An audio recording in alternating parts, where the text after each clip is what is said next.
একজন বিজ্ঞ ব্যক্তি কখনো মূর্খের সঙ্গে তর্কে লিপ্ত হয় না, কারণ সেক্ষেত্রে আশপাশের মানুষেরা দুজন মূর্খকে তর্ক করতে দেখবে।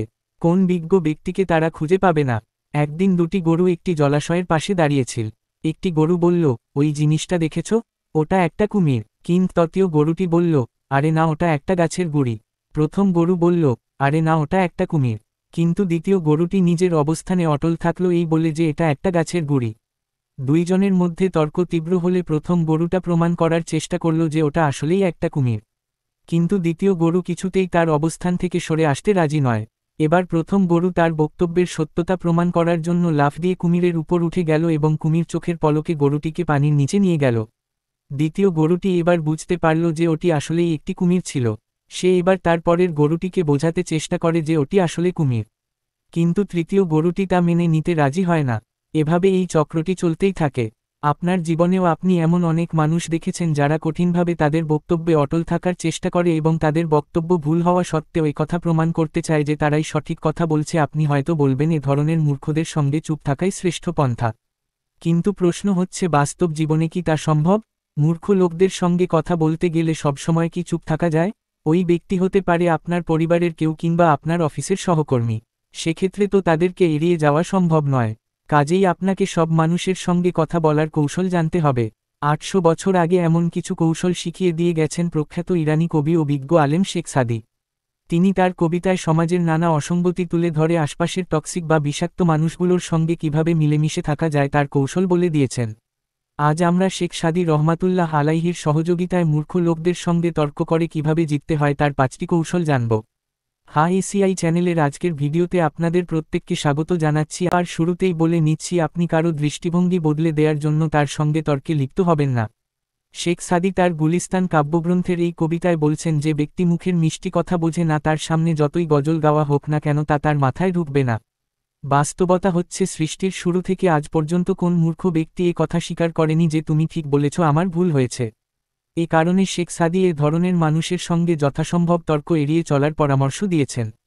তিনি এখানে বলছেন, একজন খারাপ মানুষ যেমন ভালো মানুষের সঙ্গে ওঠা বসা করলে সবাই তাকে ভালো মানুষ বলে ভাবে, তেমনি একজন ভালো মানুষ খারাপ লোকদের মধ্যে থাকা অবস্থায় খারাপ লোকগুলো যদি কোন অপরাধ করে বসে তাহলে তাকেও সেই অপরাধের দায় মাথায় নিতে হয়। তাই তুমি মূর্খদের সঙ্গে ওঠা বসা করবে না, তাহলে সবাই তোমাকে মূর্খ বলে গণ্য করবে। শেখ সাদি তার গুলিস্তান কাব্যগ্রন্থের অন্যত্র বলেন, সেতারের সুর যত তীরই হোক না কেন, ঢোল পেটানো শুরু হলে সেতারের শব্দ কানেই আসে না।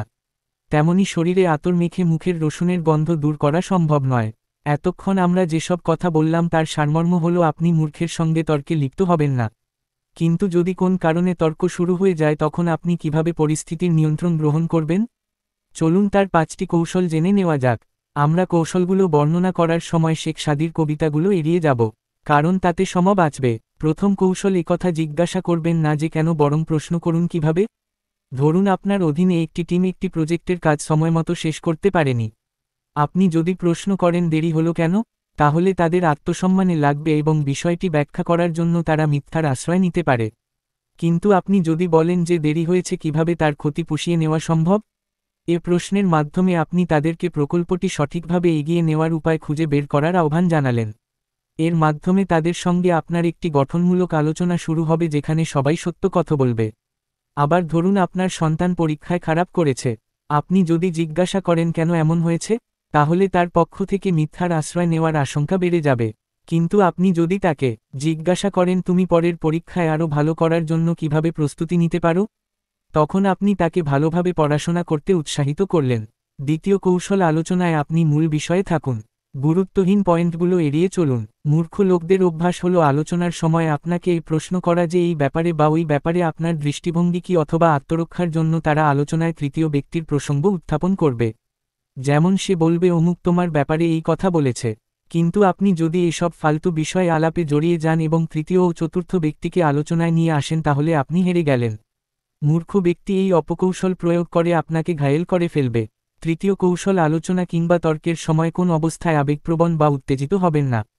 আপনি বাস্তবতার শক্তিকে ভুলে যাবেন না। আপনি যা বলছেন তার সত্যতা সম্পর্কে যদি নিশ্চিত হন তাহলে উত্তেজিত হওয়ার কোন প্রয়োজন নেই। আপনার প্রতিপক্ষ তো মূর্খ, কিন্তু আপনিও যদি আগ্রাসী ও জেদি মনোভাব ব্যক্ত করেন তাহলে আপনিও তো সেই মূর্খ আচরণই করলেন। এ কারণেই বলা হয়, একজন বিজ্ঞ ব্যক্তি কখনো মূর্খের সঙ্গে তর্কে লিপ্ত হয় না। কারণ সেক্ষেত্রে আশপাশের মানুষেরা দুজন মূর্খকে তর্ক করতে দেখবে।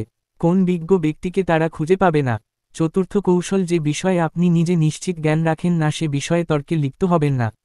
প্রযুক্তির উৎকর্ষের এই যুগে যখন সবাই দীর্ঘ সময় ধরে ভার্চুয়াল জগতে ঘুরে বেড়ায় এবং আমাদের উপর প্রতি মুহূর্তে তথ্যের বর্ষণ হতে থাকে, তখন কোন কিছু সম্পর্কে ধারণা লাভ করা এবং সে বিষয়ে নিশ্চিত জ্ঞান অর্জন করার মধ্যে পার্থক্য করতে হবে।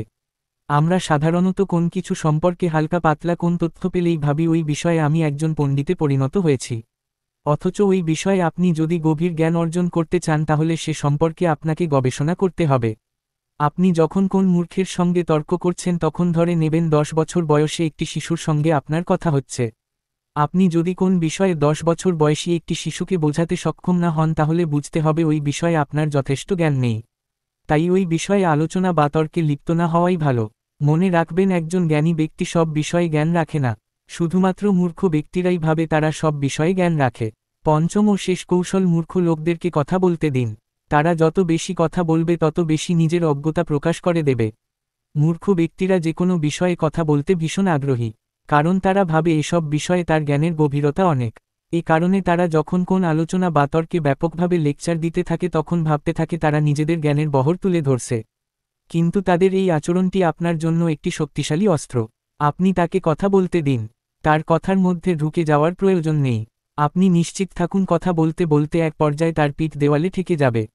সে তখন বুঝতেও পারবে না যে সে কোথায় ছিল এবং কোথায় এসে ঠেকেছে। অভিজ্ঞ কূটনীতিকরা এই কৌশল অবলম্বন করেন। তারা বেশি কথা বলেন না, বরং প্রতিপক্ষকে প্রশ্ন করতে থাকেন যাতে প্রতিপক্ষের কূটনীতিক কথা বলতেই থাকে। এভাবে কথা বলতে থাকলে সে যেমন তার দেশের অনেক গোপন তথ্য প্রকাশ করে দেবে, তেমনি তার মূর্খতাও প্রকাশ পেয়ে যাবে। তো বন্ধুরা, আমরা ভিডিওর শেষ পর্যায়ে চলে এসেছি। এবার বিদায় নেওয়ার পালা। যারা আপনাকে কষ্ট দেয় তাদের মোকাবিলায় কিভাবে টিকে থাকবেন তা যদি জানতে চান তাহলে স্ক্রিনে প্রদর্শিত ভিডিওটি আপনারই জন্যে। মনে রাখবেন, দ্রুত পরিবর্তনশীল এই বিশ্বে যে কৌশলটি আপনার পরাজয় নিশ্চিত করবে তা হচ্ছে রিস্ক না নেওয়া। অন্য কথায়, বর্তমান যুগের সবচেয়ে বড় রিস্ক হচ্ছে রিস্ক না নেওয়া। আপনার সার্বিক সাফল্য ও কল্যাণ কামনা করছি।